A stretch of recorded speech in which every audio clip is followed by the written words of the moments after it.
Kau hanya terlambat 0,1 detik mengantarkan makanan. Kau langsung ditahan dan dilatih gila-gilaan oleh 4 geng besar motor. Adik perempuanmu yang sudah lama tak jumpa bukan hanya menghisap celana dalammu dengan gila.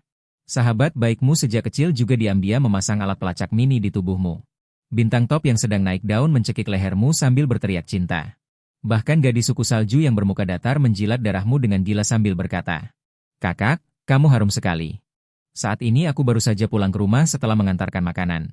Saat aku mendorong pintu, aku benar-benar tercengang. Lampu di ruang tamu masih menyala. Meja terbalik di tanah, vas bunga pecah berserakan. Seluruh rumah seperti digeledah. Rumahku kemalingan. Kau melihat pemandangan ruangan yang berantakan ini. Ayah, apa kau baik-baik saja? Kau buru-buru mendorong pintu kamar ayah. Hanya terlihat pakaian berserakan di tanah. Laci lemari semuanya terbuka. Seharusnya ada sebuah koper di samping meja belajar. Semua ini menjelaskan bahwa ayah pergi membawa beberapa barang. Dan dengan sangat tergesa-gesa. Apa yang terjadi? Hujan turun sangat deras.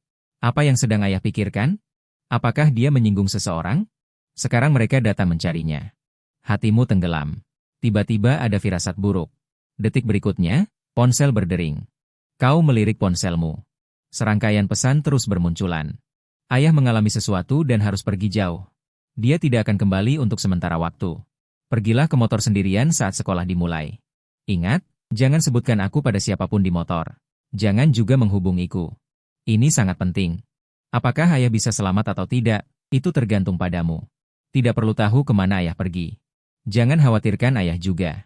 Kita akan bertemu lagi ketika semuanya selesai. Anakku, hiduplah dengan baik. Jangan pulang. Namun, aku sudah di rumah. Begitu pesan terkirim. Tanda seru merah muncul di obrolan. Pengguna telah memasukkanmu ke daftar hitam. Kau mendongak dengan ekspresi tidak percaya. Pintu rumah masih terbuka. Lorong itu gelap gulita. Sunyi mencekam. Kau ragu-ragu berjalan menuju pintu. Pergi dulu saja. Namun, tepat pada saat itu, terdengar suara langkah kaki ramai di lorong. Sepertinya bukan hanya satu orang. Langkah kaki itu tergesa-gesa. Sama sekali tidak seperti tetangga. Kau mendengarkan langkah kaki itu. Keringat dingin bercampur air hujan membasahi seluruh tubuh. Celaka, mereka sudah datang mencariku. Kau melirik lemari pakaian di kamar. Tidak bisa, bersembunyi bukan jalan keluarnya. Kau menggigit bibir, memakai topi. Menarik resleting seragam kurir sampai ke atas. Menunduk dan meninggalkan rumah. Menuju lorong. Lampu sensor suara di lorong perlahan menyala. Kau menunduk dan mengeluarkan ponsel. Berpura-pura menjadi kurir yang sedang mengecek pesanan. Sudut matamu terus mengawasi pergerakan di lorong. Tidak lama kemudian, beberapa pria berpakaian hitam, berkacamata hitam masuk ke pandangan.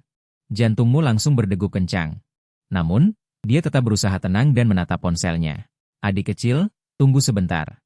Pria berpakaian hitam yang memimpin menghentikan saya. Keningmu berkeringat halus. Namun, nadanya tenang. Ada apa? Dia mengeluarkan sebuah foto. Membandingkan foto itu denganmu di bawah cahaya. Tidak ada apa-apa. Bolehkah saya tahu, kamu mengantar makanan untuk siapa? Bibi Wang di lantai atas. Kau mengarang sebuah nama begitu saja. Pria berpakaian hitam itu melihat tanpa tujuan. Bagaimana kamu tahu namanya Wang? Tertulis di pesanan makanan. Wajahmu tetap tanpa ekspresi. Lalu, apakah kamu pernah melihat orang ini? Dia membalik foto itu dan memberikannya padamu. Kau melirik. Pria muda di foto itu adalah ayahmu, Gu Jiu. Hatiku serasa kacau balau. Maaf, aku belum pernah melihatnya. Jika tidak ada apa-apa lagi, aku harus pergi. Pesanan berikutnya hampir terlambat. Pria berpakaian hitam itu mengangguk. Mereka terus naik ke atas. Pengantar makanan itu mirip dengan orang di foto. Salah satu dari mereka berbisik di telinga pemimpin. Pemimpin itu menggelengkan kepalanya. Foto ini ditinggalkan oleh kepala keluarga puluhan tahun yang lalu. Pengantar makanan itu masih muda. Tidak mungkin Gu Jiu Laonian. Dia berkata, mereka menerobos masuk ke rumahmu. Melihat pintu terbuka lebar. Ekspresi mereka langsung berubah. Sial, kita terlambat satu langkah. Tuan Gu Jiu mungkin sudah melarikan diri dengan tuan muda. Mereka menggeledah seluruh rumah. Tetapi tidak menemukan apapun. Saat itu, sebuah suara wanita malas datang dari earphone mereka. Bagaimana? Apakah kalian sudah mengikatnya? Tuan kepala keluarga. Tuan tua melarikan diri bersama tuan muda. Pria berpakaian hitam itu berbicara dengan nada serius. Hehehe. Xiao Lin. Taruhan kali ini aku yang menang. Di depan kompleks perumahan. Di dalam taksi berwarna hitam. Seorang wanita parubaya dengan gaun hitam mencibir sinis. Di sampingnya duduk seorang gadis lolita berpakaian hitam. Gadis itu dengan cemas menempelkan wajahnya ke jendela mobil. Menghapus embun untuk melihat gerbang kompleks. Dalam gelapnya malam, dia hanya melihat sosok kuning berlari keluar. Namun tidak melihat dengan jelas wajahnya. Tidak bisa. Aku harus pergi ke rumah kakak. Gadis itu tiba-tiba membuka pintu mobil dan bergegas keluar. Nona. Di luar sedang hujan deras. Sopir buru-buru mengejar dan memayunginya. Aduh. Xiaolin lebih cemas dariku. Wanita itu duduk sendirian di dalam mobil. Mengeluarkan foto kusut dari balik kerahnya. Gujiu di foto itu sedang mandi. Sayang. Kita sudah berjanji dengan jelas. Setelah aku mewarisi bisnis keluarga, aku akan datang mencarimu. Sekarang tidak ada yang bisa menentang kita. Kenapa kau tidak mau bertemu denganku? Dia melepas jaketnya dengan satu tangan. Senyum sakitnya menjadi semakin lembut. Tapi tidak apa-apa. Sayang, apakah kamu ingin bermain peta umpet denganku? Baiklah. Tetapi jika aku menemukanmu. Pupil matanya perlahan memerah. Akan ada hukuman. Nona, kenapa kamu datang ke sini? Gu Xilin baru saja melangkah masuk. Beberapa pria berpakaian hitam tampak terkejut melihatnya. Di mana kamar kakakku? Jika tebakanku benar. Seharusnya kamar ini. Pria berpakaian hitam pemimpin. Menunjuk ke pintu terkunci di sebelahnya. Buka. Ya. Seorang pria berpakaian hitam mundur 2 langkah. Menendang pintu hingga terbuka. Jika tidak ada apa-apa lagi. Kalian semua bisa pergi mencari ibuku dulu. Ya. Beberapa pria berpakaian hitam patuh mundur. Sopir menunggu di depan pintu. Hanya Gu Xilin yang tersisa di kamar. Sudut bibirnya terangkat. Langsung menerjang tempat tidur. Gu Xilin meraih bantal. Membenamkan wajahnya di sana. Menghirup napas dalam-dalam. Takut aroma familiar di kamar itu menghilang. Kakak sekarang memiliki aroma seperti ini. Apakah sudah berbeda dari sebelumnya? Namun, Xilin sangat menyukainya. Paling suka kakak. Mata Gu Xilin berkaca-kaca. Seluruh dirinya terpesona. Kenapa kakak tidak menemuiku? Ibu jelas sudah mengirim pesan memberitahu ayah. Kami kembali untuk mencarinya. Dia cemberut. Sedikit kesal di hatinya. Mungkinkah ayah tidak memberitahu kakak? Kakak pasti sedang bermain peta umpet denganku. Aku pasti akan menemukan kakak. Apa yang harus dilakukan setelah menemukan kakak?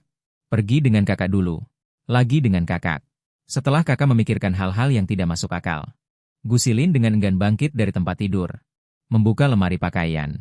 Mengambil semua pakaian dan memeluknya di depan dada. Tangan yang lain mengangkat bantal. Dilarang keluar kamar.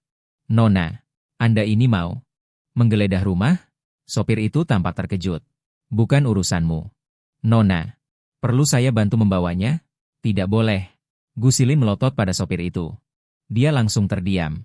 Dia membisu. Tidak berbicara lagi. Hujan deras. Kau berlari dengan panik. Mencari tempat yang jauh dari kompleks perumahan. Anak muda. Mau beli sesuatu? Kau tersenyum canggung. Hanya berteduh dari hujan. Segera pergi. Hei, hei, hei. Bos, jangan begitu. Pembicaraan belum selesai. Pintu tertutup dengan bunyi gedebuk. Kau langsung didorong keluar. Kaki kehilangan keseimbangan. Jatuh di tengah hujan. Ya, aku benar-benar akan pergi sebentar lagi. Wajahmu menempel di pintu kaca. Menatap bos dengan penuh harap. Anak muda. Pelanggan semua takut padamu. Bos melemparkan payung plastik padamu. Cepat pulang. Payung ini untukmu. Kau menghela napas. Menerima payung itu. Membuka ponsel dan melihat saldo. Menggigit bibir. Memindai kode dan membayar. Pembayaran berhasil. Saldo 10,86. Kau tidak pernah mengambil barang orang lain secara cuma-cuma. Tapi kali ini, sakumu yang sudah kosong, menjadi semakin parah. Semua uang hasil kerja kerasmu diberikan pada ayah. Dia yang mengatur pengeluaran. Akibatnya, dia kabur membawa uang itu. Bahkan tidak meninggalkan sepeser pun untukmu. 10 yuan ini adalah harta terakhirmu. Ayah, ayah, aku tidak akan memaafkanmu. Kau duduk di bawah jembatan. Gemetar kedinginan. Membuka ponsel. Membuka kontak seseorang. Apakah ibu kos ada di sana? Saudara sedang kesulitan. Kau mau membantuku? Saudaraku, aku tidak punya tempat tinggal. Bisakah aku menyewa kamarmu untuk sementara waktu? Harga sewa sesuai harga normal. Mungkin aku akan menunggak beberapa waktu. Aku akan membayarmu nanti setelah bekerja. Orang tua tidak lagi berkeliling kota. Dia hidup dari hasil sewa. Jadi, ini adalah pembalasan yang kuberikan padanya. Segera. Seorang gadis berambut pirang turun dari mobil piano. Dia memeluk selimut merah muda di tangannya. Melihat sekeliling. Melihatmu duduk di bawah jembatan. Berlari kecil menghampirimu. Menyelimutimu dengan selimut itu. Memelukmu tanpa bosan. Terbungkus selimut itu. Akhirnya merasa sedikit hangat. Mengangkat kepala dan bertemu mata indah Song Wensi. Mata yang indah. Kau tersenyum canggung. Hampir mati kedinginan. Aku berhutang nyawa padamu. Jika ada yang kau butuhkan di masa depan, jangan ragu untuk mengatakannya. Naik gunung pisau, turun lautan api. Sudah. Jangan katakan lagi. Dia buru-buru menyela ucapanmu. Matanya penuh dengan rasa sakit. Melihatmu meringkuk menjadi bola. Menarik tanganmu. Ikut aku pulang. Ke rumahmu? Kau sedikit terkejut. Kupikir dia akan langsung membawamu ke kontrakan baru. Malam ini tidur di rumahku dulu. Besok baru cari kontrakan. Dia tidak membiarkanmu menolak. Langsung menyeretmu naik taksi. Jadi, sebenarnya apa yang terjadi? Dia menoleh. Matanya tertuju padamu. Kau baru saja akan berbicara. Tiba-tiba merasa tidak pantas. Bagaimana jika orang-orang yang mencari ayah mengincarku? Akan merepotkan jika Song Wensi terseret. Aku tidak boleh membiarkannya dalam bahaya. Apalagi dia hanya seorang gadis yang lemah. Kau menghindari tatapannya. Mengarang alasan. Kami punya terlalu banyak hutang pada pemilik rumah. Kami diusir malam ini. Song Wensi terpesona oleh kata-katanya. Benarkah? Aku sudah lama bertanya apakah kamu mau tinggal bersamaku. Kenapa kamu menolak? Aku bahkan tidak memungut sewa darimu. Kamu masih tidak puas? Setelah mengatakan itu, dia menoleh. Cemberut dan berpura-pura merajuk. Aku tidak akan pernah mengambil keuntungan dari saudara sendiri. Ini adalah batasku. Kamu mengatakannya dengan serius. Akibatnya, dia tertawa. Dia memukulku sambil tersenyum nakal. Lalu, bagaimana kamu akan membalas budi karena telah menyelamatkan nyawaku? Bagaimana kamu berencana membalasnya? Kamu berpikir sejenak. Menggelengkan kepala. Tidak tahu. Sebutkan saja. Selama aku bisa melakukannya. Kamu sendiri yang mengatakannya. Dia memberimu sebuah tatapan yang penuh makna. Kamu juga tidak terlalu memikirkannya. Apa niat buruk yang bisa dimiliki seorang sahabat? Hanya ingin membuatmu menjadi budaknya? Dulu juga begitu waktu meminjam uang padanya. Kau melihat keluar melalui jendela mobil. Cahaya lampu neon yang berwarna-warni. Kabur menjadi satu dalam hujan. Ibu kos. Aku iri pada orang kaya seperti kalian. Kau tidak bisa menahan diri untuk bergumam. Tidak perlu melihat ekspresi orang lain. Juga tidak perlu khawatir tentang apa yang akan dimakan di akhir bulan. Bagaimana kata pepatah itu? Hidupmu adalah impianku. Sebuah suara pelan datang dari samping. Beberapa orang jelas punya kesempatan untuk menjalani hidup seperti itu. Tetapi tidak tahu bagaimana memanfaatkannya. Kau menoleh. Menunjuk dirimu sendiri. Kau bicara padaku? Hanya bercanda. Selain memenangkan lotre, aku tidak bisa memikirkan keluarga kami. Kesempatan apalagi untuk mengubah nasib. Dia memutar matanya.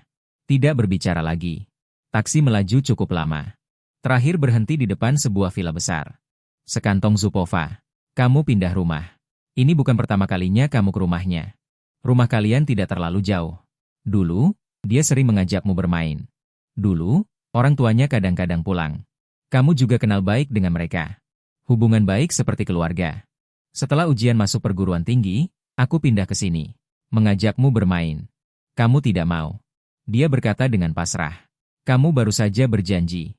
Bukankah ini karena harus bekerja dan tidak punya waktu? Dia mengeluarkan kunci dari sakunya. Memberikannya padamu. Ini kunci villa. Kamu mandi dulu. Kamu menerima kunci itu. Agak bingung. Kamu tidak pulang? Aku akan membelikanmu beberapa pakaian. Setelah mandi, kamu harus ganti baju. Tapi, hujan sangat deras. Tidak aman bagimu untuk keluar sendirian. Aku bisa tidak mencucinya. Pergi. Menjijikan sekali. Dia sedikit pun tidak jijik. Memberimu sebuah payung. Tanpa basa-basi mendorongmu keluar dari pintu mobil. Baiklah, uang untuk membeli pakaian, kamu catat dulu. Nanti akan kukembalikan bersamaan. Kamu ingin mati. Sedikit kotor untuk pria dewasa tidak masalah. Jangan sampai mengotori rumah orang. Setelah berbicara, kamu berjalan menuju villa. Di taksi hanya tersisa Song Wensi dan sopir, Nona. Selanjutnya, pergi ke apartemen Nanhu. Ini sama sekali bukan taksi biasa. Jelas-jelas mobil pribadi. Yang memakai kulit taksi. Sopir juga khusus disewa oleh keluarga Song untuk menjadi sopir pribadi Song Wensi. Song Wensi bukanlah pemilik tanah biasa, melainkan salah satu dari 4 keluarga besar di Modu. Nona dari keluarga Song. Keluarga Song membuat keributan besar saat itu. Orang tuanya mengirimnya ke Chuan Cheng untuk melindunginya. Kemudian badai keluarga mereda. Namun, Nona ini memutuskan untuk tinggal di Chuan Cheng. Namun, hal-hal ini, kau seharusnya tidak tahu. Di matamu, Song Wensi hanyalah seorang wanita kaya biasa. Mari kita lihat, apa yang akan dilakukan sayangku. Sudut mulut Song Wensi sedikit terangkat. Jangan mengecewakanku atas semua ini. Saat dia berbicara, dia mengeluarkan ponsel. Layar menunjukkan adegan di villa. Saat ini kau melepas pakaian basahmu. Di kamar, Ning Yun. Pastikan tidak ada air menetes sebelum masuk ke villa. Lampu di villa masih menyala. Tampaknya Song Wensi berangkat dengan tergesa-gesa. Kau mendongak dan melupakan lampu gantung besar di atas kepalamu. Dan melirik ke ruang tamu. Sofa malas mewah. Villa ini direnovasi lebih mewah dari sebelumnya. Membuatmu terkejut. Tahu kalau pemilik rumah sewaan itu kaya. Tidak menyangka sekaya ini. Tidak tahu bagaimana keadaan ayah sekarang. Kau berhayal di luar jendela. Semakin bertambah dari hari ke hari. Malah semakin besar. Anak tidak berharap ayah memberiku villa besar. Tapi jangan bawa lari uang jajan anak. Kau menghela napas. Berkeliling di lantai 1. Juga tidak menemukan tetangga. Lalu kau naik tangga ke lantai 2. Sebuah lorong panjang terbentang di depan mata. Banyak lukisan tergantung di dinding. Kau menatap lukisan-lukisan itu dengan terkejut. Bukan karena lukisannya sangat indah. Melainkan lukisan-lukisan ini adalah hasil karyamu. Waktu sekolah dasar. Kau suka menggambar. Tapi kemampuan menggambarmu sangat buruk. Kebetulan Song Wensi pandai menggambar. Lalu dia menjadi guru menggambarmu. Setelah selesai menggambar, Song Wensi akan menyimpannya untukmu. Kau juga tidak menyangka bahwa dia benar-benar menggantung semua lukisan ini di dinding. Sayang, sekarang kau pasti mengerti perasaanku padamu, kan? Song Wensi melihat sisi ini dengan penuh minat. Menantikan reaksimu. Benar saja. Matamu sedikit rileks. Tak disangka Tuan Tanah begitu sentimental. Kau sangat tersentuh. Mungkinkah itu sahabatku? Suara itu sampai ke telinga Song Wensi. Wajahnya langsung menjadi gelap. Aneh. Kenapa villa sebesar ini tidak punya kamar mandi shower? Kau terus berjalan ke ujung lorong. Tidak melihatnya. Ponsel Dokter Ding berdering. Itu pesan dari Song Wensi. Lupa memberitahu kalian. Di villa ini tidak ada kamar mandi shower terpisah. Hanya ada di kamarku. Kamarku ada di lantai 2. Yang lampunya menyala adalah yang itu. Aku segera bertanya. Apakah ini tidak terlalu baik? Dia belum membalas. Kau mendongak ke kamarnya. Ragu-ragu sejenak. Lalu mendorong pintu dan masuk. Dinding berwarna merah muda. Di tempat tidur putih besar ada seekor kumpulan mainan raksasa. Sepertinya dia menganggapnya barang berharga. Ini, dia masih menyimpannya. Kau juga mengenali ini adalah saat kau kecil. Memberikannya sebagai hadiah ulang tahun. Kenapa jadi rusak begini? Ada banyak lubang kecil di boneka beruang itu. Tapi semuanya dijahit oleh Song Wensi. Benar. Sayang. Sudut bibir Song Wensi sedikit terangkat. Aku menyimpannya sampai sekarang. Dia sengaja menusuk boneka beruang itu. Kemudian menjahitnya dan meletakkannya di tempat tidur. Seolah-olah ini bisa membuktikan perasaannya. Ya ampun. Sudah sebesar ini masih tidur memeluk beruang. Kau tak tahan untuk menggerutu. Song Wensi menatap layar ponselnya dengan ekspresi tanpa kata. Apakah itu intinya? Di samping tempat tidur ada meja kerja dan meja komputer. Di atasnya ada buku harian yang terbuka. Tulisan tangannya terlihat jelas. Jadi, kapan si pemilik kontrakan mulai menulis buku harian? Kau ingat dia tidak punya kebiasaan ini sebelumnya. Buku harian ini disiapkan dengan cermat oleh Song Wensi.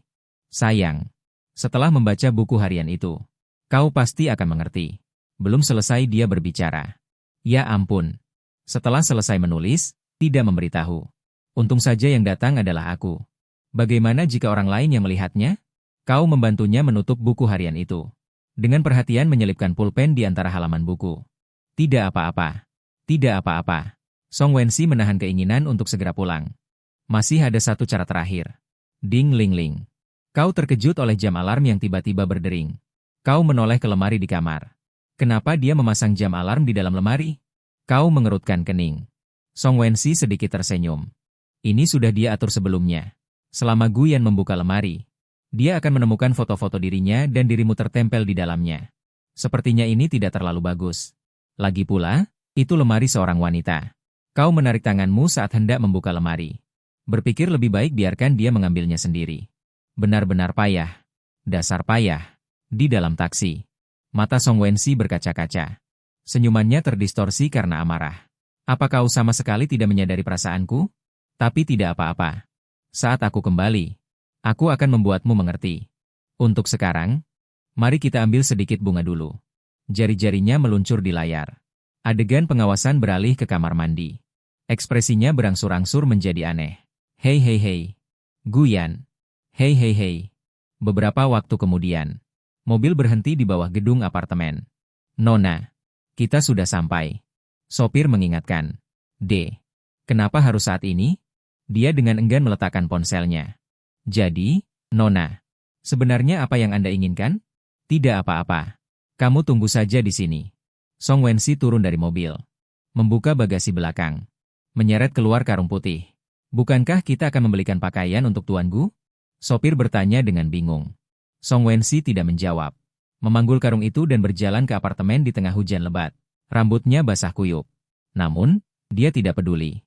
Di mana tempat terbaik untuk meletakkannya? Dia membuka karung goni. Itu penuh dengan kamera pengintai mini. Di bawah lampu Guan An, dia sepertinya lupa mengendalikan ekspresinya. Air liur tidak sengaja menetes. Biarkan aku mendekorasi rumah barumu dengan baik. Mari kita mendekorasinya dengan baik. Di kamar mandi. Kau bersenandung kecil. Air panas membasahi kulitmu. Sambil bertanya-tanya dalam hati. Mengapa pemilik kontrakan belum kembali? Baru saja akan mengeluarkan ponsel untuk bertanya. Terdengar suara pintu tertutup keras dari lantai 1. Disertai dengan suara langkah kaki yang tergesa-gesa. Sengaja memikirkan suara ketukan pintu. Guyan, sudah selesai mandinya? Aku membawakan pakaian untukmu. Terima kasih. Berapa harganya? Aku catat dulu. Aku akan mengembalikannya nanti. Oh ya. Jam alarm di lemarimu terus berdering. Matikan saja. Tak lama kemudian, suara jam alarm berhenti. Suara Song Wensi terdengar lagi. Uang untuk membeli pakaian nanti akan dihitung bersama dengan sewa rumah. Oke. Tidak masalah. Kamu tidak berpikir panjang. Menyetujui dengan cepat. Kalau begitu, aku masuk untuk memberikan pakaiannya padamu. Ya? Cepat buka pintunya. Ini, berikan saja padaku. Kamu hanya memakai handuk mandi. Membuka pintu sedikit. Guyan yang pelit. Pelit sekali. Dia bergumam tidak puas. Memasukkan tas itu ke dalam. Kamu membuka tas itu. Aroma yang familiar menyeruak.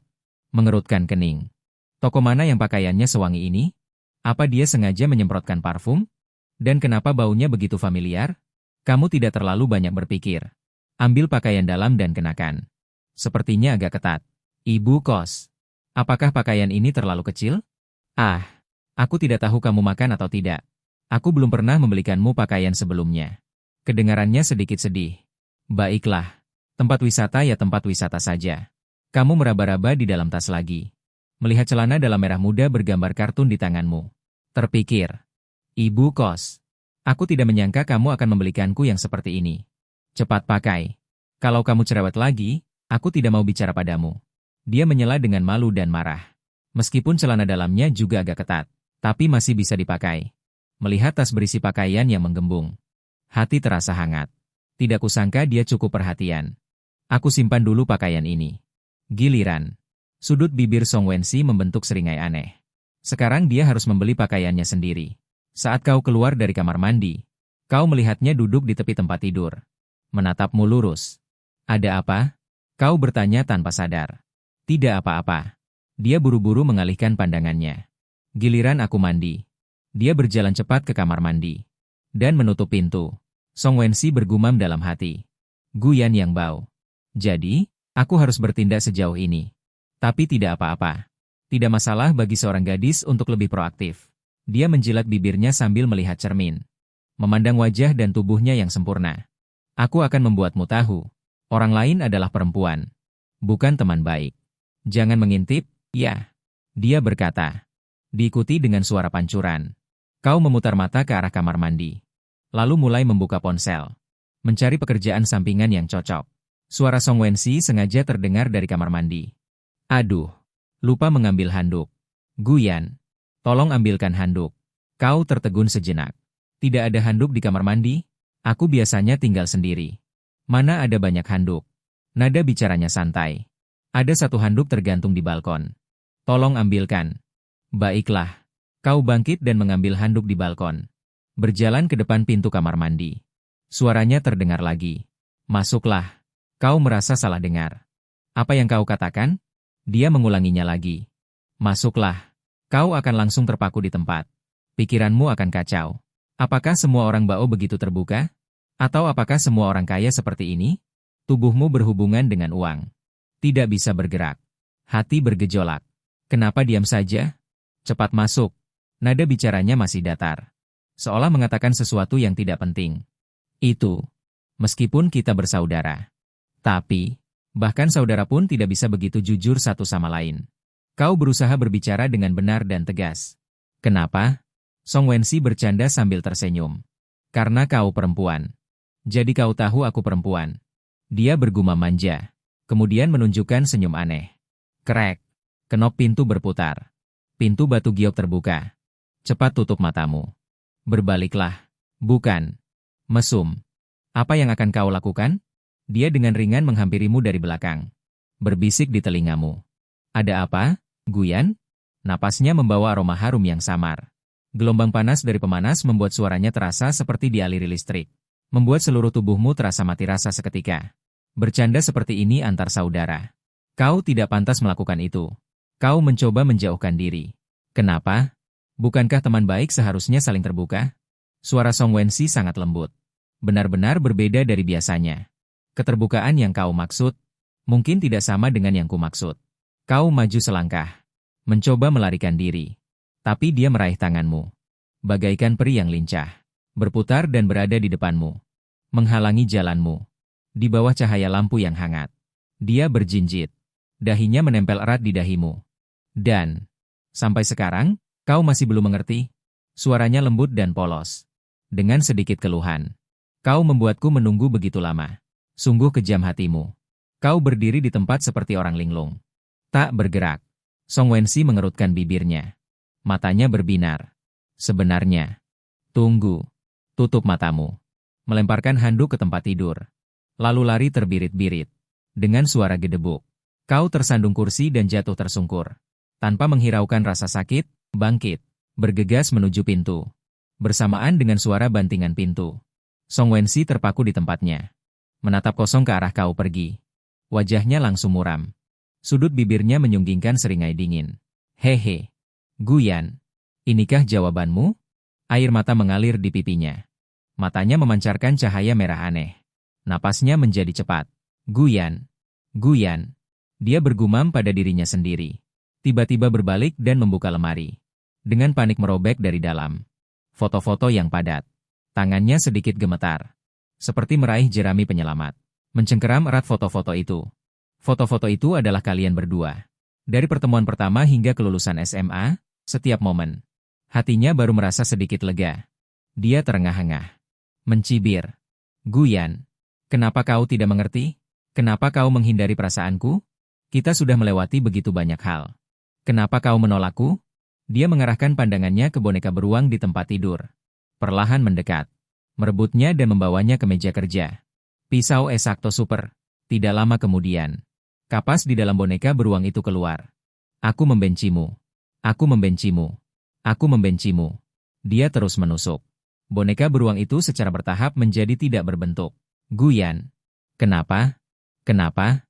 Matanya yang merah padam. Menatap lurus ke boneka beruang di tangannya. Mengguncangnya dengan panik. Bicaralah, Guyan. Aku tahu. Kau belum cukup menyukaiku. Jadi kau belum bisa menerima hatiku. Sebenarnya kau sudah mengerti. Hanya berpura-pura bodoh. Menipuku selama bertahun-tahun. Benarkan yang kukatakan? Gao Yan. Boneka beruang itu tidak bergerak. Mengiyakan masturbasinya. Hihi. Sudah kuduga. Tapi tidak apa-apa. Sayang. Aku akan perlahan membangun perasaan kita. Hingga hanya ada aku di duniamu. Dan hanya boleh ada aku. Matanya sayu. Benar-benar tenggelam dalam fantasinya sendiri. Boneka beruang itu dipeluknya erat. Rusak karena remasan. Kapas berjatuhan di lantai. Gao Yan. Dia terbaring kesakitan di lantai. Dengan tangan gemetar memungut kapas. Dengan canggung memasukkannya kembali ke dalam boneka beruang. Tapi semakin cemas. kerusakan akan semakin besar. Akhirnya, beruang mainan itu mengeluarkan kapas terakhirnya, berubah menjadi wajah penuh luka. Aku salah. Guyan. Seharusnya aku tidak membiarkanmu pergi dengan mudah. Hahaha. Guyan. Aku akan membuatmu tidak punya hak untuk menolakku. Selamanya. Selamanya di sisiku. Sayang. Ini semua salahmu sendiri. Sambil berkata, dia tanpa ragu mengeluarkan ponselnya. Membuka aplikasi lokasi. Bermaksud meminta pengawal untuk menangkapmu kembali. Melihat lokasinya, matanya membelalak. Hei, kenapa? Titik merah di peta bergerak dengan cepat. Hanya saja, ke arah villa. Makanlah. Pintu villa di bawah terbuka. Bersamaan dengan teriakan. Ibu kos. Aku kembali. Song Wensi membeku di tempat. Benar-benar tidak menyangka kamu akan tiba-tiba kembali. Kenapa? Kenapa? Dia mengulangi 3 kata ini. Untuk sementara waktu, dia merasa sedikit kehilangan. Menyadari bahwa kamu akan segera naik. Song Wensi tiba-tiba sadar kembali. Guyan. Tunggu sebentar. Jangan ke sini. Suaranya agak panik. HM. Ibu kos. Ada apa denganmu? Aku tampak bingung. Aku sedang ganti baju. Kamu tidak boleh masuk. Dia dengan panik membersihkan kapas di lantai. Bukankah tadi kau menyuruhku langsung masuk kamar mandi? Kau menggaruk kepalamu. Mesum. Waktu itu aku hanya memakai handuk. Sambil membereskan, dia menjawab. Bukankah kau menyuruhku mengambilkan handuk untukmu? Aku semakin bingung. Aku butuh 2 handuk untuk mengeringkan badan. Tidak boleh? Nada bicaranya sedikit panik. Hampir saja aku mati ketakutan, ibu kos. Saudaraku, aku hampir kehilangan kesucianku. Baiklah. Cepatlah. Aku menghela napas lega. Song Wensi dengan tergesa-gesa membersihkan lantai. Memasukkan kapas dan kain robek ke dalam lemari. Lalu, dia cepat-cepat naik ke tempat tidur. Menyembunyikan wajahnya di bantal. Takut kau melihat air matanya. Sudahlah. Cepat masuk. Kau mendorong pintu kamar. Membawa sebuah tas di tangan. Duduk di tepi ranjang. Guyan. Kenapa kau kembali? Kepalanya masih terbenam di bantal. Bergumam pelan. Kenapa aku tidak boleh kembali? Kau tamat. Untuk apa kau kembali? Mengasihaniku? Dia masih menelungkup. Menggigit gigi. Tidak berani menatapmu. Wenyan, kau semakin menjadi-jadi. Hanya sekali itu. Saat itu kau tidak mengenakan pakaian. Datang di hadapanku. Bahkan menempelkan keningmu ke keningku. Lalu apa yang kukatakan? Kau masih ingat? Suaranya serak. Pipinya memerah. Aku sama sekali tidak ingat. Bukankah kau demam? Aku pergi keluar untuk membelikanmu obat. Kau mengangkat tas di tanganmu. Sudah larut. Jika pergi lebih larut lagi, apotek akan tutup. Kali ini Song Wensi sedikit panik. Ruangan itu menjadi sunyi. Setelah beberapa saat, dia berbalik. Mata besarnya penuh kejutan. Kau tidak mempedulikan dirimu yang berlinang air mata. Menatapmu dengan mata berkaca-kaca. Aku. Demam. Aduh. Kenapa kau menangis? Apakah sangat tidak enak? Kau sedikit bingung. Menatapnya dengan wajah penuh perhatian. Song Wensi tidak bereaksi. Kau sedikit panik. Berbicara juga salah. Tidak berbicara juga salah. Kau bergegas ke sisi tempat tidur. Melempar obat ke samping. Apakah kamu merasa tidak enak? Saat itu ketika kamu menempelkan dahimu. Aku merasa dahimu panas sekali. Dan menyadari kamu demam. Jadi aku buru-buru pergi membeli obat.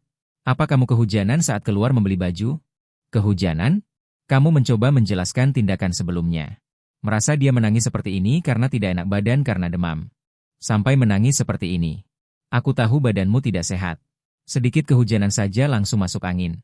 Sedikit masuk angin langsung demam. Kalau tidak minum obat, pileknya tidak akan sembuh. Aku menjelaskan dengan tidak karuan. Song Wensi masih tidak bergerak. Matanya yang indah menatapmu lekat-lekat. Air mata terus mengalir. Kamu semakin cemas. Apa aku salah bicara lagi? Tapi aku tidak tahu bagaimana menjelaskannya. Lebih baik langsung minta maaf saja. Aduh. Wensi. Maaf. Seharusnya aku tidak membuatmu menunggu selama ini. Utamanya, aku hanya punya 10 yuan. Tidak mampu naik taksi. Hanya bisa lari ke apotek untuk membelikanmu obat. Banyak apotek di sekitar sini yang tutup. Aku lari ke beberapa tempat baru bisa membelikanmu obat. Kau letakkan tanganmu di dahinya. Lalu letakkan di dahimu sendiri. Membandingkan suhunya. Kau tadi lebih panas. Cepat berbaring. Aku akan membuatkanmu obat. Kau baru berbalik hendak mengambil buah. Satu kaki langsung ditarik dengan kuat. Apakah ini tidak berniat melepaskan diri? Kau merasa langit akan runtuh. Kau menoleh ke belakang. Agak takut. Takut ibu kos marah padaku. Kau juga sedikit sundera. Orang sebesar ini. Seharusnya tidak membiarkan seorang gadis berlari keluar. Untuk membelikanmu obat. Tapi lebih banyak rasa malu. Kau membuat Song Wensi menangis. Kau tidak menjalankan tanggung jawab seorang saudara dengan baik. Apa kau marah? Apakah kau datang untuk bertanya yang baru? Tidak. Mungkin karena demam. Wajah Song Wensi memerah. Perasaan ini sangat familiar. Kalian tumbuh bersama sejak kecil. Orang tua Song Wensi sering tidak berada di sisinya. Biasanya saat sakit, pengasuh di rumah akan bertanggung jawab merawatnya. Hanya saja, setiap kali dia sakit dan izin, kau akan datang ke rumahnya untuk menjenguknya. Terkadang membawakan tugas untuknya. Terkadang juga membantu pengasuh merawatnya. Setelah dewasa, kondisi tubuhnya sepertinya membaik pesat. Hampir tidak pernah sakit. Terutama setelah masuk SMA. Kau sibuk dengan studi. Sudah lama sekali kau tidak datang ke rumahnya. Apalagi merawatnya seperti ini. Baiklah, aku akan membuatkan obat untukmu. Kau bilang kau akan bangun. Tidak boleh pergi. Guyan. Sebuah kekuatan besar menarik pakaianmu. Membuatmu kehilangan keseimbangan. Dan jatuh ke tempat tidur. Kemudian, sebuah tubuh lembut memeluk dari belakang. Guyan. Aku sangat takut. Suaranya lembut. Juga terdengar seperti isak tangis yang lemah. Kenapa? Ada apa? Kau pikir Song Wensi mungkin demam? Tidak apa-apa, tidak apa-apa. Setelah minum obat, dia akan segera sembuh. Bertahanlah sebentar. Kau dengan lembut mendorong Song Wensi di belakangmu. Tapi dia seperti koyo. Menempel padamu dan tidak mau melepaskanmu. Sudah, kau bukan anak kecil lagi. Jika sakit, istirahatlah dengan baik. Nada bicaramu lembut. Sepertinya menyentuh saraf Song Wensi. Hukum di tangannya meremas pinggangmu dengan kuat. Pelan-pelan. Ibu kos. Kapan kau menjadi sekuat ini? Kau kesakitan sampai meringis. Guyan. Kau sangat menjagaku. Bagaimana aku bisa membalas budi kalian? Song Wensi menggosok-gosok di belakangmu. Kau bisa mengembalikan 10 yuan untuk membeli obat. Kau menjawab. Tidak mau. Song Wensi sepertinya benar-benar sudah linglung karena demam. Suaranya lemah tak berdaya. Mendengar itu, kau memasang wajah penuh tanya. Tak bisa menahan diri untuk bergumam dalam hati. Kenapa ibu kos tiba-tiba memikirkan ini? Namun, kau menoleh ke belakang dan menatap Song Wensi yang sudah menutup mata. Menempel erat padamu. Bertanya sambil tersenyum. Lalu, apa yang akan kau berikan padaku? Mendengar pertanyaan ini, Song Wensi bergumam beberapa kali. Kau tidak mendengarkan dengan jelas. Lalu membungkuk. Mendekatkan telinga ke mulut Song Wensi. Aku ingin memasukkanmu ke dalam milikku. Kau tertegun. Bahkan sebelum CPU-MU kembali berfungsi. Kepalamu langsung ditekan ke tempat tidur. Ibu kos. Apa yang kau lakukan? Jika ingin berkelahi, tunggu sampai kau sembuh dulu. Guyan. Song Wensi menyipitkan matanya. Hatinya terpancar dari pupil merah mudanya. Ingin mencoba, ya? Aku yang sedang demam 39 derajat ini. Saat ini kau sibuk melihatnya. Gadis ini benar-benar demam tinggi. Dia bahkan tidak tahu apa yang dia bicarakan. Melihatnya linglung. Wajah kecilnya yang cantik masih memerah. Kau tak bisa menahan diri untuk mencubitnya. Adikku sendiri ternyata cukup imut. Baik-baik. Omong kosong. Suara Song Wensi semakin kecil. Tidak lama kemudian, napasku menjadi tenang. Sepertinya dia sudah tertidur. Tapi tangannya masih saja tidak bisa diam. Kadang seperti mengelus kucing. Kadang seperti menyentuh kepala anak kecil. Kau tiba-tiba bersuara saat makan. Jadi, di matanya kau hanyalah serangga. Atau hanya anak kecil. Tidak kusangka orang tua ini punya kebiasaan mengigau juga. Kau tiba-tiba mendapat ide cemerlang. Kalau aku merekam tingkahnya ini, lalu merekam suaranya. Hehe. Pasti dia akan memohon padaku untuk menghapusnya setelah sadar. Bukankah aku bisa menyuruhnya melakukan apa saja saat itu? Bagaimana kalau menyuruhnya mengembalikan uang obatku dulu? Langsung saja lakukan. Kau mengeluarkan ponselmu. Lalu memotret wajahnya dengan heboh. Kemudian membuka perekam suara. Mendekatkan ponsel ke mulutnya. Sempurna. Kau tertawa dan bersiap untuk bangun. Namun kau menyadari meskipun dia tertidur, seluruh tubuhnya seperti menempel padamu. Kedua tangannya masih melingkari lehermu. Dagunya berada di bahumu.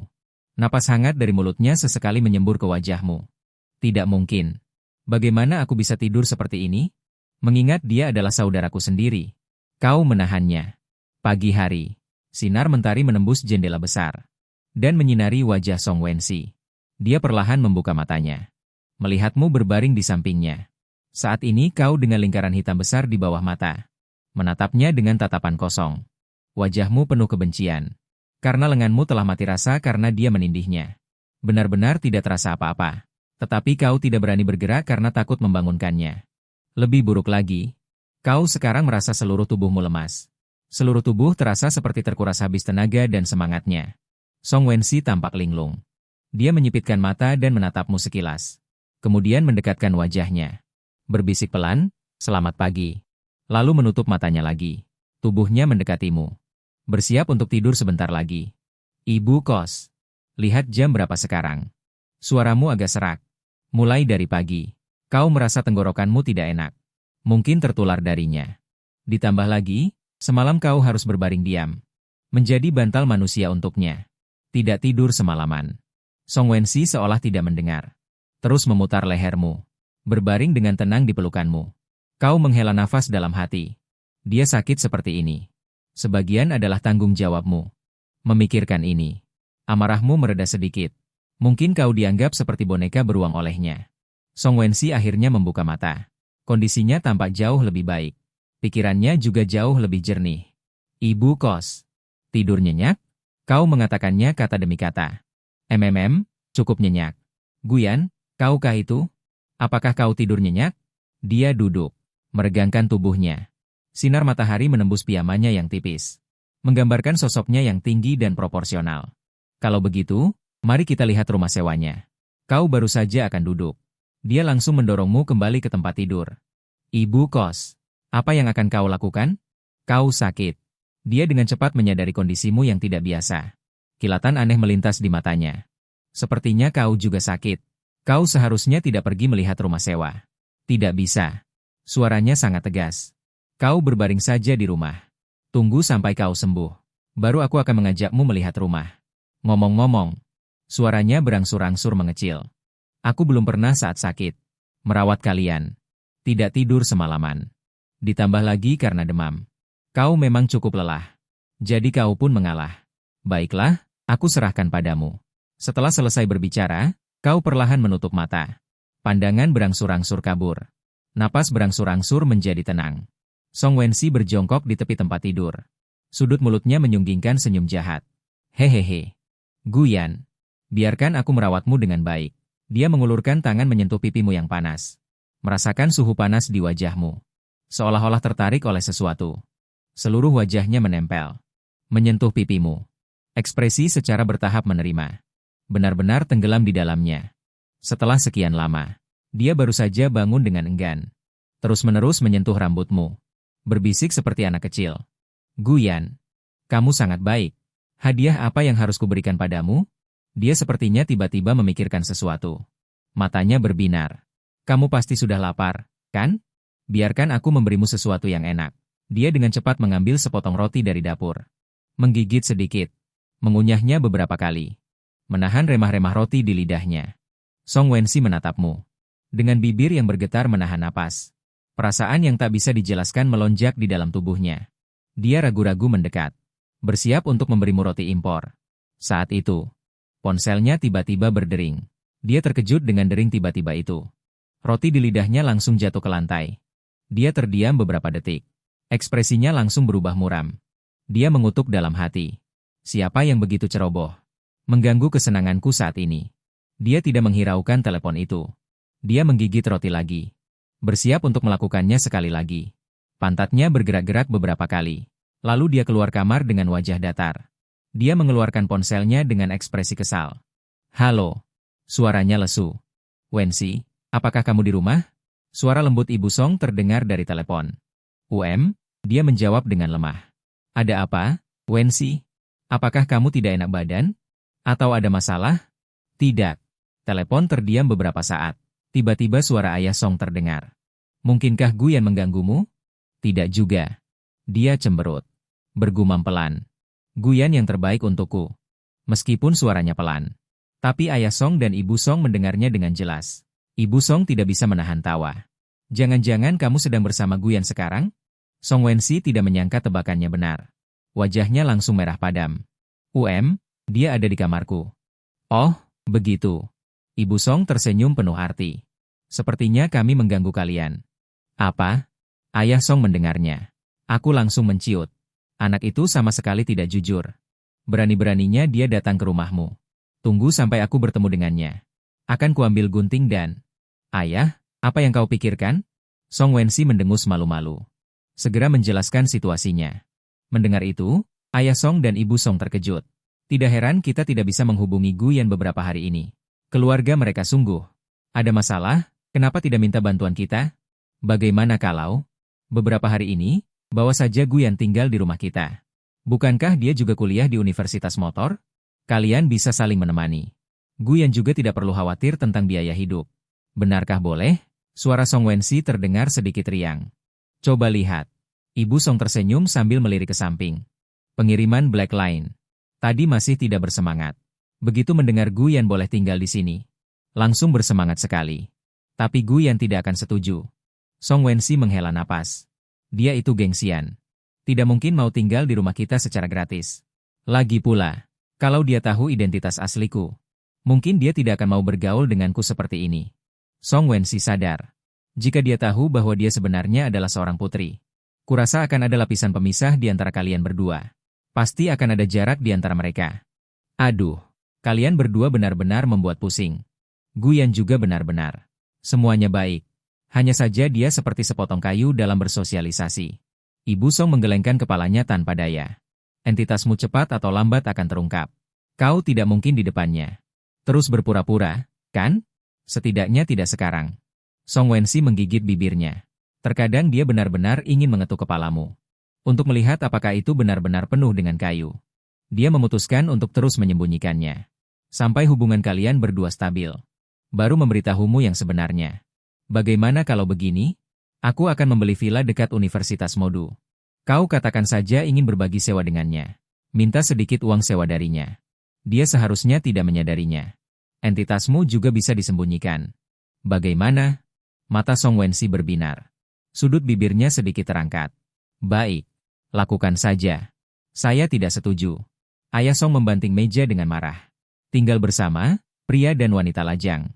Siapa yang tahu apa yang akan dilakukan anak itu? Ibu Song memutar matanya. Bukankah kita juga di motor? Jika benar-benar tidak berhasil, datang dan makan di sana setiap hari. Agar ayah tua ini merasa tenang. Dia berhenti sejenak. Tersenyum penuh arti. Selain itu, kau juga tahu anak bernama Guyan itu. Dia sangat jujur. Jika sesuatu benar-benar terjadi, langsung saja ikat dia dan jadikan menantu. Dia tidak akan bisa kabur. Apa yang kalian bicarakan? Song Wensi menggembungkan pipinya, berpura-pura marah. Kenapa kalian menjebak putri kalian seperti ini? Tapi sudut bibirnya tanpa sadar terangkat. Wen 11, ya. Kenapa kamu tidak kembali ke Motu besok saja? Datanglah lebih awal. Itu juga akan menyelamatkan Guyan dari kesulitan di luar. Ibu Song akhirnya tersenyum penuh arti dan berkata, kalau begitu, aku tidak akan mengganggu kalian. Bersenang-senanglah. Setelah menutup telepon, semakin Song Wensi memikirkannya, semakin dia bersemangat. Pikirannya sudah mulai merencanakan. Bagaimana mereka berdua akan makan bersama. Gambaran pergi ke sekolah bersama. Dia sama sekali tidak menyadarinya. Ekspresi di wajahnya. Kamu sudah mencobanya. Membuka mata dan menyadari dirimu. Tertutup di sebuah gubuk kecil reot. Gelap gulita di sekeliling. Tangan dan kakimu terikat erat. Di kursi kayu reot. Semakin kamu berjuang, semakin ketat tali itu mengikat. Seolah-olah telah diberi sihir. Seberkas sinar matahari masuk dari kipas ventilasi yang berputar. Menyinari wajahmu. Bayangan malam meluncur lembut di wajahmu. Seolah tangan dari jurang yang dalam menutupi dengan lembut. Cahaya fajar juga menerangi. Orang lain di sisimu. Ayah, kau berseru. Kenapa kau ada di sini? Gu Jiu seolah tidak mendengar. Menatap kosong ke depan. Seluruh dirinya seperti patung tanpa kehidupan. Ayah, ayah, kau mengguncang tubuhnya dengan keras. Menggerakkan mobil sedikit demi sedikit ke arahnya. 5 meter, 3 meter, 1 meter. Saat akan menyentuh ayah, tiba-tiba, bayangan hitam menyelimuti seluruh tubuhmu. Menghalangi satu-satunya sinar matahari. Perasaan tertekan yang tak terlukiskan menyerang seluruh tubuh. Seolah ada beban ribuan kilogram menimpa tubuh. Kau kehilangan keseimbangan. Jatuh dengan keras ke tanah. Tolong aku. Ayah. Ayah. Ayah. Perasaan tertekan itu tidak hanya tidak mereda, malah semakin kuat. Tali yang mengikatmu semakin erat seiring siluet bayangan hitam itu mengecil. Segera, semua cahaya ditelan. Dunia Anda jatuh ke dalam kegelapan. Lebih buruk lagi, mulut dan hidung seperti tersumbat sesuatu. Bernapas semakin sulit. Naluri bertahan hidup membuatmu berjuang mati-matian. Tapi tangan dan kaki tidak bisa bergerak. Hanya bisa terus bergoyang dan berputar. Mencoba menyingkirkan beban di tubuh. Saat ini kamu seperti orang yang tenggelam. Berusaha mati-matian untuk muncul ke permukaan. Namun seolah ada tangan tak terlihat yang menyeretmu ke dasar air. Apakah aku akan mati di sini? Kamu berteriak dalam hati. Tidak bisa. Aku tidak boleh mati. Di mana ayah? Kau melihat sekeliling dengan panik. Di mana bayangan ayah? Semua di depan mata seperti ilusi gelembung. Kerusakan parah. Aku tidak boleh mati. Tapi semuanya sia-sia. Kau seperti jatuh ke laut dalam tak berdasar. Kesadaran berangsur-angsur kabur. Kemudian kau tiba-tiba membuka mata. Kekuatan yang meledak seketika membuatmu terpental dari tempat tidur yang semula menindihmu. Song Wensi terlempar keluar. Dengan suara dong, Song Wensi jatuh dengan keras ke tanah. Terbalik, mengeluarkan erangan sedih. Kau duduk di tempat tidur, terengah-engah, hampir mati lemas dalam mimpi tadi. Bagaimana bisa bermimpi yang begitu absurd dan nyata? 1. Ibu pemilik kontrakan. Kenapa kau tidur di lantai? Lihatlah Song Wensi yang tergeletak di tanah. Kebingungan dalam hati. Song Wensi perlahan bangkit dari tanah. Merapikan rambutnya. Rona merah di wajahnya belum sepenuhnya hilang. Dia menyeka sudut mulutnya dengan lengan bajunya. Dengan sedikit canggung dia berkata, "Tidak apa-apa. Aku baru saja terjatuh." Dia tidak akan memberitahumu bahwa yang menciummu secara paksa saat kau tidak sadar adalah. Begitukah? Kau menyipitkan mata. Menatap tatapannya yang terus menghindar. Lalu benda ini apa? Kau dari selimut. Memungut beberapa helai rambut berwarna emas. Ini tempat tidurku. Wajar jika ada rambutku di atasnya. Lalu kenapa ada di wajahku juga? Kau dari wajahmu sendiri. Mengambil beberapa helai rambut emas lagi. Aku ingin mencoba suhu dahimu. Untuk melihat apakah demammu sudah turun. Jadi aku menempelkan dahiku. Sedikit dengan dahimu. Begitu ya. Menurutmu seberapa benarnya? Tapi ada sesuatu yang terasa tidak benar. Apakah pilekmu sudah membaik? Kalian bertanya serempak. Ah, aku baik-baik saja. Dia sedikit gelisah. Matanya tertunduk. Menatap lantai. Satu jari dengan santai memainkan ujung rambutnya. Kamu mengangguk. Aku juga sudah jauh lebih baik. Ngomong-ngomong, berapa lama aku tidur? Mengatakan itu sambil melirik. Jam dinding. Menarik napas dalam-dalam. Kamu sudah berbaring di tempat tidur hampir seharian. Song Wensi mengambil secangkir air panas dari meja samping tempat tidur. Menatapmu sambil tersenyum. Aku sudah menjagamu seharian. Kamu menatapnya. Keringat halus muncul di dahinya. Seperti baru saja mengalami olahraga berat. Pasti dia lelah seperti ini karena menjagaku. Kamu menerima air panas itu. Agak kasihan. Lalu, dia mulai berbicara tentang bekerja sama denganku untuk urusan tempat tinggal. Kau tidak banyak berpikir. Mengangguk. Ini juga bagus. Tinggal bersama sahabat baik. Saling menjaga. Apalagi kalian masuk universitas yang sama. Pergi dan pulang sekolah bersama setiap hari juga lumayan. Asalkan tidak berada di ruangan yang sama dengan Song Wensi. Jadi, sudah diputuskan? Kita berangkat besok. Dia melihatmu tidak menolak. Hampir melompat kegirangan. Hanya saja. Bagaimana malam ini? Kau bertanya. Lupa memberitahumu? Hanya kamarku di villa ini yang tidak rusak. Jadi, kau hanya bisa tidur di sini. Kau menatapnya dengan curiga. Mengerutkan kening. Dan demammu belum turun. Aku masih harus menjagamu. Malam ini. Haruskah aku membiarkanmu tinggal di kamar ini untuk 1 malam? Baiklah. Kau menemukan selimut dan membentangkannya di lantai. Bersiap untuk tidur di lantai sendirian. Song Wensi melihat tindakanmu. Senyum nakal muncul di sudut mulutnya. Xiao Yanqi. Tidur sendiri sangat menyedihkan. Nona ini mengizinkanmu untuk tidur seranjang denganku. Kau memutar matamu. Jika kau membuatku menderita sepanjang malam lagi, aku tidak akan bisa bangun besok. Kau bilang rumah sewa.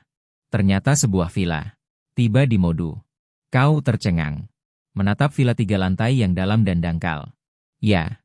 Dia mengangguk. Dekat dengan sekolah. Hanya 10 menit untuk sampai ke sana.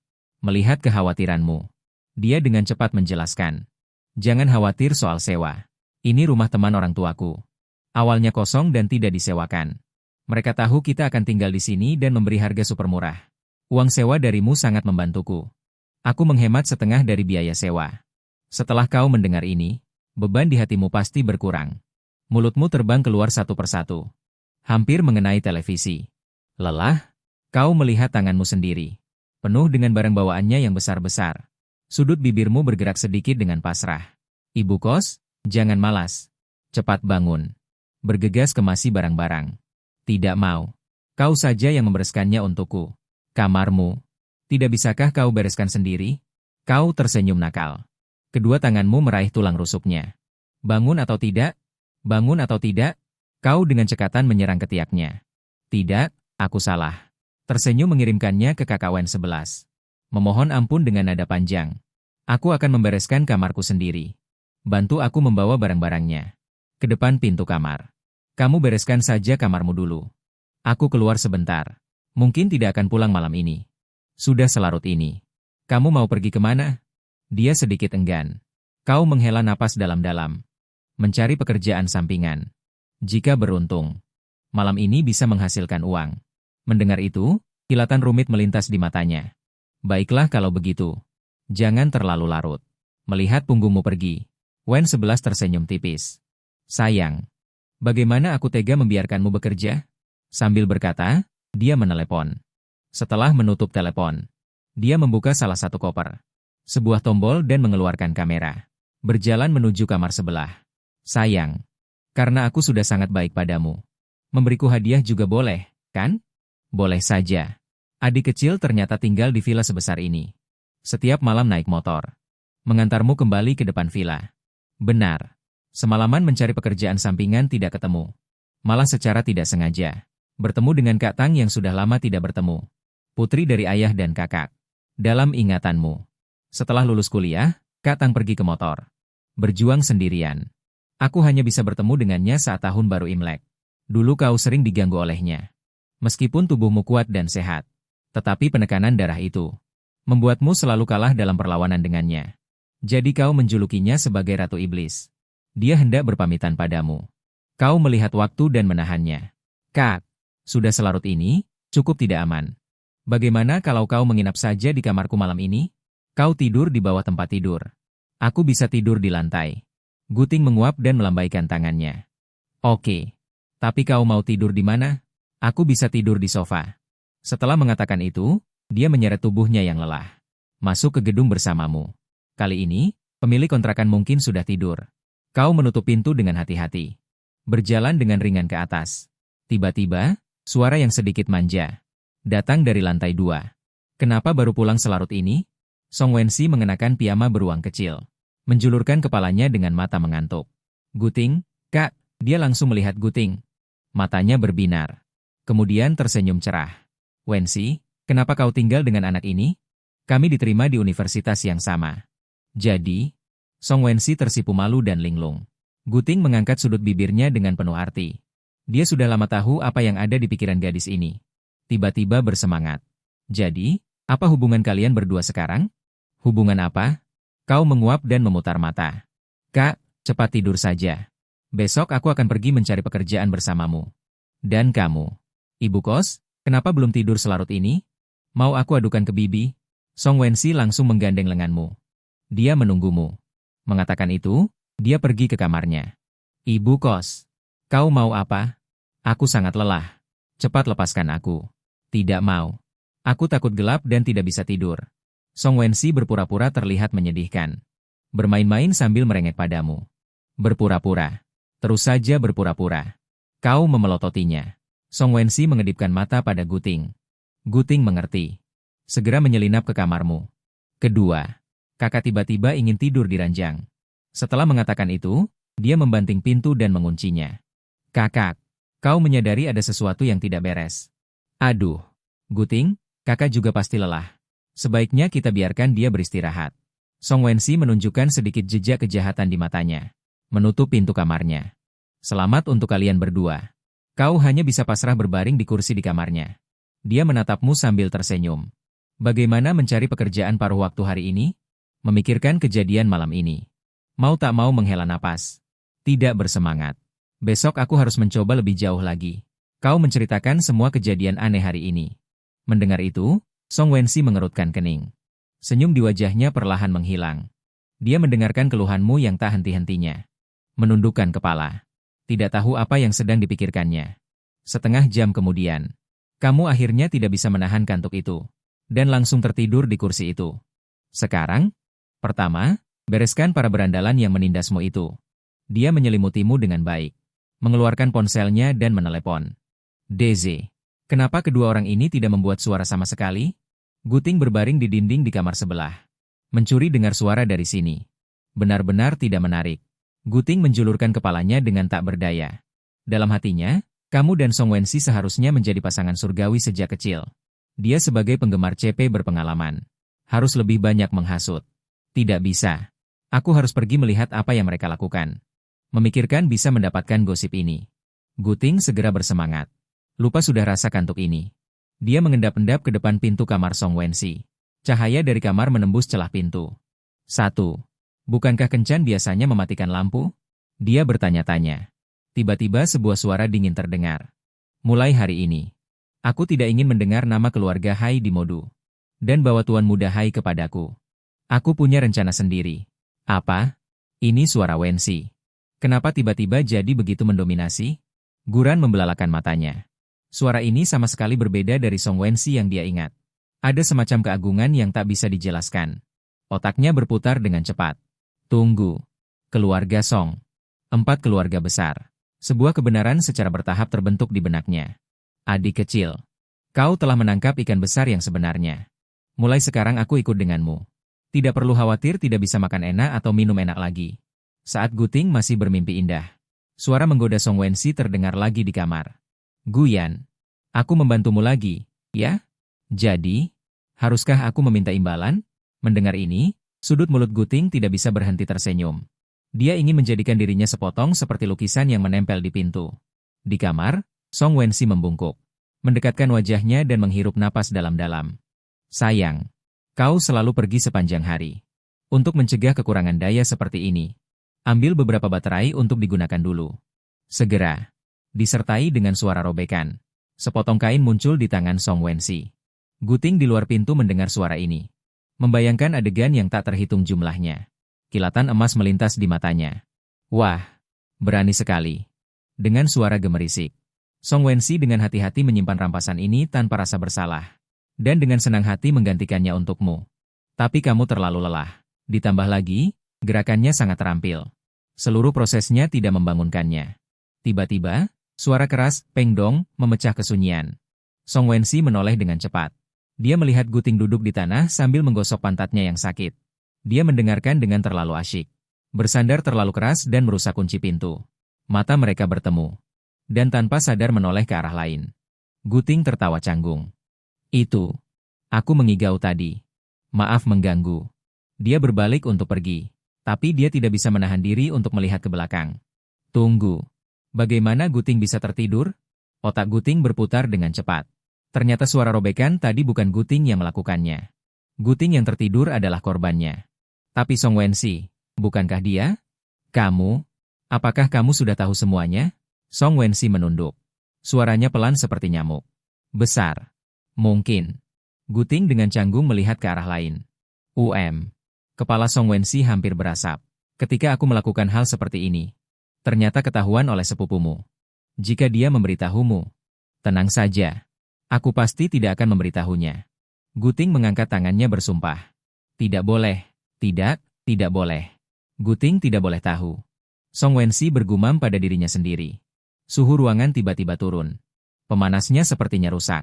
Keringat halus muncul di dahi Guting. Dia berkata dengan serius. Wensi, sebenarnya ini cukup normal.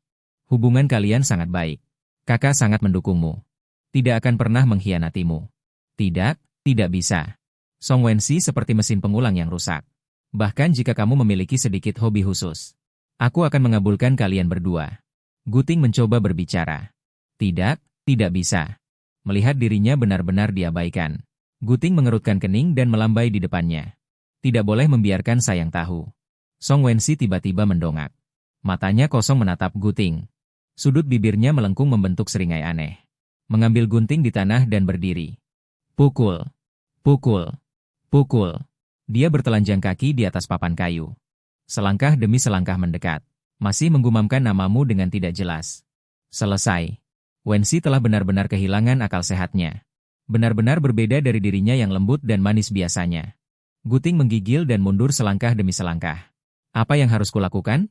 Ingin sekali melarikan diri. Cepat lari. Guting berpikir keras. Berbalik dan bergegas keluar. Suara langkah kaki yang cepat. Guting mengikuti dengan cepat. Guting dengan cepat menuruni tangga. Langsung menuju pintu utama. Yang penting sekarang adalah menyelamatkan diri. Kalau tidak, hari ini aku mungkin akan mati di sini. Bergegas ke depan pintu. Guting memutar kenop dengan panik. Tapi pintunya tidak bergerak sama sekali. Pintu ini. Cepat buka. Guting menoleh ke belakang. Song Wensi sudah turun. Pupil merah menyala memancarkan cahaya redup dalam kegelapan. Berjalan perlahan ke arahnya. Benar. Jendela. Guting tersandung dan jatuh ke tanah. Berguling dan merangkak ke depan jendela kaca. Memutar kenop dan mengeluarkan suara berderit. Jendelanya sudah berkarat dan tidak bisa dibuka. Song Wensi semakin mendekat. Hanya tinggal 3 langkah lagi. Guting terduduk di tanah. Matanya penuh ketakutan. Sedikit demi sedikit menyusut ke belakang. Sampai punggungnya menempel ke dinding, tidak ada jalan untuk melarikan diri. Gunting di tangan Song Wensi. Membuat kilatan dingin di udara.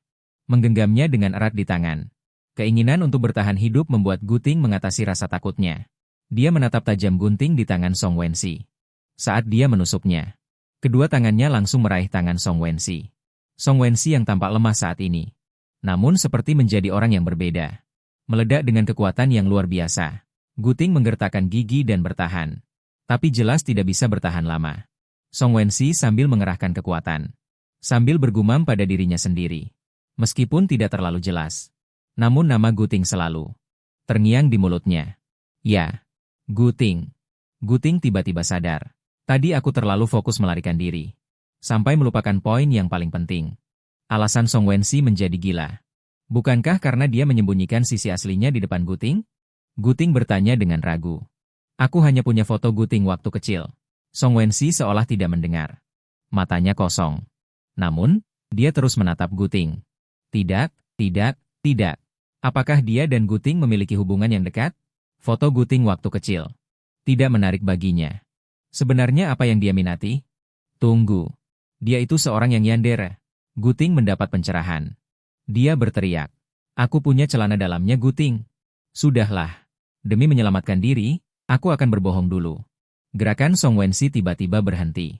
Sinar aneh melintas di matanya. Celana dalamnya Guting. Hehehe. Guting tiba-tiba berbinar. Mencengkeram jerami penyelamat ini. Semua orang gemuk ada di sini bersamaku. Guting seperti menyebutkan nama hidangan. Dia mengatakan semua yang bisa dia pikirkan. Dan dia bilang dia sangat menyukaimu. Kata-kata Guting ini. Seperti jangkar pen stabil. Benar-benar menenangkan suasana hati Song Wensi. Hehehe. Aku juga. Sangat suka. Guting. Menemukan Pak Da jatuh ke tanah dengan suara keras. Song Wensi seperti kehabisan baterai. Tertidur dengan suara gemuruh. Guting merosot di sudut dinding. Air mata menggenang di matanya. Siapa sangka di hari biasa. Gadis kecil yang dengan manis memanggilnya kakak. Diam-diam ternyata seorang prajurit wanita dengan kekuatan tempur yang eksplosif. Adikku, kau beruntung. Guting butuh waktu lama untuk berdiri. Dia menggendong Song Wensi kembali ke kamar. Menoleh melihat 2 orang yang tertidur lelap. Yo Guting tersenyum pahit dan menggelengkan kepala. Akhirnya meraba-raba saklar lampu di dalam rumah. Ho juga tidak berani menoleh ke belakang, hanya bisa pergi dengan malu-malu. Hari berikutnya. Sinar matahari pagi menembus tirai dan menyinari wajahmu. Kau membuka mata dengan linglung. Jarang sekali menikmati kemalasan bangun alami. Seperti yang diduga, Song Wensi masih seperti gurita yang melilitmu. Membuatmu tidak bisa bergerak. Celaka. Hari ini masih harus mencari pekerjaan paruh waktu. Tiba-tiba teringat hal ini. Kau dengan susah payah melepaskan diri dari cengkeramannya. Dengan hati-hati datang ke depan pintu kamar sebelah. Kak, apa kau sudah bangun? Kau dengan malas berteriak. Tidak ada jawaban. Mungkinkah kakak sudah pergi duluan? Kau mengeluarkan ponsel ingin meneleponnya. Langsung muncul pesan jam 1 dini hari. Seketika membuatmu berpikir keras. Kakak pergi duluan karena ada urusan. Sesal ada batasnya. Setelah sekolah dimulai, ingatlah untuk meluangkan waktu mengunjungiku. Wensi adalah gadis yang sangat baik. Bergaullah dengannya dengan baik selama kuliah. Jangan membuatnya marah. Dan hiduplah dengan baik. Melihat informasi ini, kau tidak terlalu memikirkannya. Kau mengirim pesan ke Song Wensi dan keluar. Kenapa ada begitu banyak orang di sana? Myuyin, aku cinta kamu. Sekelompok penggemar Zheng Qinghua berteriak. Memanggil nama Dewi. Mengungkapkan cinta mereka padanya tanpa ragu. Saat beberapa mobil Maybach hitam dari kejauhan. Kota Huanghuan. Tiba-tiba, sebuah kalimat meledak di tengah kerumunan. Dia datang.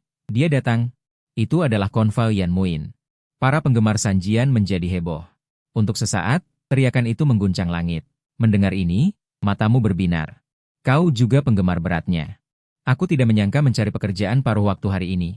Malah mendapatkan ini. Menemui dia untuk melihat lokasi. Kau juga segera mendekat. Berharap bisa melihat Yan Muin secara langsung. Iring-iringan mobil perlahan berhenti di teater pusat. Saat pintu mobil dibuka oleh satpam. Kelopak bunga bertebaran di mana-mana. Menyembur keluar dari sunroof. Bersamaan dengan kelopak bunga. Yan Muin berjalan keluar dari mobil dengan anggun mengenakan gaun putih. Tersenyum dan membungkuk pada orang banyak. Kau menatap Yan Muin yang dikelilingi kelopak bunga. Kau tertegun sejenak. Dia sudah cukup cantik di foto. Tak disangka orang aslinya lebih menakjubkan dari foto. Setelah Yan Muin di bawah, kawalan satpam berjalan ke dalam teater. Kau baru tersadar. Sial, bagaimana bisa lupa mengambil foto? Kemudian sebuah ide muncul di benakmu. Sebuah ide gila. Setelah kau mengamati sekeliling luar teater. Kemudian kau berhenti di dekat dinding. Bagus, tidak ada satpam di sini. Kau mundur beberapa langkah bersiap untuk berlari dan melompati tembok. Yan Muin, aku datang. Saat itu juga, tiba-tiba seorang gadis berbicara dari belakang. Kau merasa bersalah. Kau terkejut. Kaki kirimu tersandung kaki kananmu. Kau langsung tersungkur. Kau tidak apa-apa. Dia dengan cemas membantumu berdiri. Kau melihat dengan jelas siapa yang datang. Itu adalah seorang gadis yang memakai kacamata hitam dan syal. Sebagian besar wajahnya tertutup. Kau tidak bisa melihat wajahnya dengan jelas. Kau menepuk-nepuk debu di tubuhmu. Dan bertanya dengan tenang. Apa ada yang bisa kubantu? Tidak apa-apa. Hanya ingin bertanya. Apakah kau penggemar Yan Muin? Mendapat anggukanmu sebagai jawaban. Ada sedikit kegembiraan dalam suaranya. Bagus sekali. Bisakah kau membantuku? Dia menunjuk ke arah dinding. Bisakah kau membantuku memanjat ke dalam? Kau menyadarinya. Menolak secara langsung dan tegas. Ini pasti tidak bisa. Kau menatapnya dari atas ke bawah. Kau juga penggemar Yan Myuyin? Dia mengangguk. Tentu saja, Wen Yi memasang wajah datar. Aku mengerti perasaanmu. Ingin menyelinap masuk dan memotretnya diam-diam? Tapi itu tidak bermoral. Pertama, kedua, terakhir. Jadi, aku menyarankanmu untuk mengurungkan niat itu. Dia menundukkan kepalanya. Kau meletakkan tanganmu dengan sopan di depanmu. Dia berkata dengan suara pelan dan sedih. Itu, aku bisa membawakan barang-barang berat untukmu. Dan, aku tidak akan memotret diam-diam.